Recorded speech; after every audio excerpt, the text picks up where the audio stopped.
Hi everyone, it's Alex Sparks here from Sparks Finance and I'm your local mortgage broker in Bathurst. Now this video is budgeting for Christmas. Now I'm sure you're starting to see all the Christmas decorations hitting up in the supermarkets and whatnot, but it's really an important time to sit down and take stock around where you are financially to make sure that Christmas isn't a burden. Now, a lot of people obviously look forward to Christmas and it's such a great time to catch up with friends and family. You know, there's awesome vibes rolling around. But once again, we don't want Christmas to be a stressful time for people. So if you haven't started thinking about how you're going to afford the different things in Christmas time and New Year's time, it's really important, as I said, just to take a little bit of time to take stock and make sure you have a plan for that.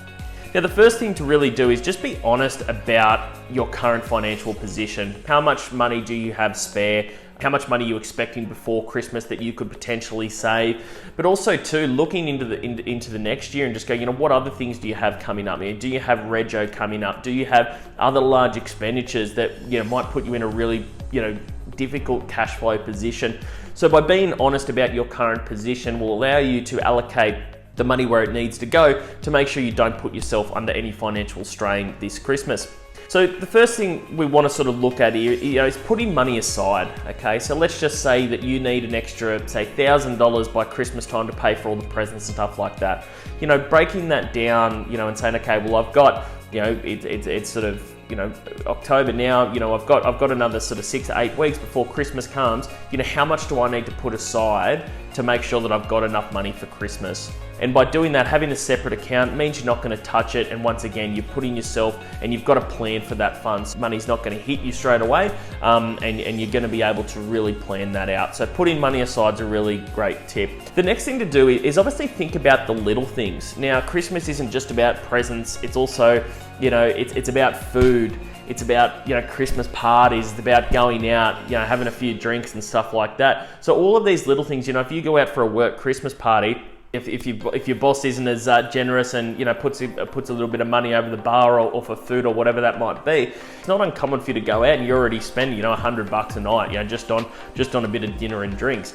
So it's really important to sort of start thinking about those little things as well, and maybe within October and November, making sure that you limit your time going out, knowing that you've got these parties and festivities coming up in December. So just by reining it in slightly in these months will give you that little bit of flexibility when it comes into December. So the other thing to look at is obviously around buying gifts. Now, to be honest, I'm notorious for not buying gifts. My wife is sensational around doing that. And look, this is purely just a tip for everyone. But if you don't have a extremely generous wife like mine who's willing to put in the time to get the gifts, buying them online now to avoid impulse buying around the couple of days before Christmas is a really, really great idea. You're able to sit down, have a little bit of a list and go, okay, well, I need to buy these people these presents. This is how much I'm allocating. Jump online and buy them and get them delivered to you. So you're not going out into the shops and going,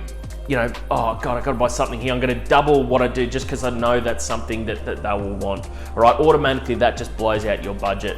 So by getting really, really clear around who you need to buy gifts for, putting down there, buying them online, even if it's a voucher, whatever that might be, putting it down there so you go to the shops and you're not going, as I said, you're not just buying impulsively just to get the job done, okay? So by doing that is really important, but also too, more than likely, you're probably going to be able to save a little bit more money by buying those gifts online. Obviously, we want to support locals, but if there are gifts that can't be purchased or we can get them, significantly cheaper online, it's good to do that just to make sure that you aren't putting yourself under any financial strain.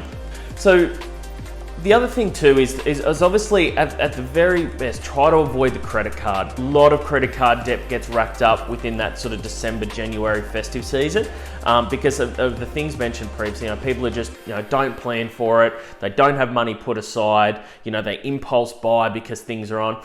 Avoiding the credit card is not going to put you in regret come January, and you can put yourself in a position to have a really awesome 2024 and look to sort of potentially save money rather than having to pay that back onto the credit card. So, unfortunately, I understand these things do happen, and from a cash flow point of view, it might make sense at the time. But if we can limit that, prepare now and limit that money going on the credit card, as I said, you're going to have a lot more stress-free Christmas and enjoy that time even more with your friends and family. I hope these tips helped you. I really think it's a great idea. As I said, just take a little bit of time now to plan yourself out for Christmas, and make sure you get some really good presents for everyone, but also to have a really great time. But thanks very much for everyone. Look forward to talking with you all soon. And if I don't speak before then, have a great Chrissy. Cheers.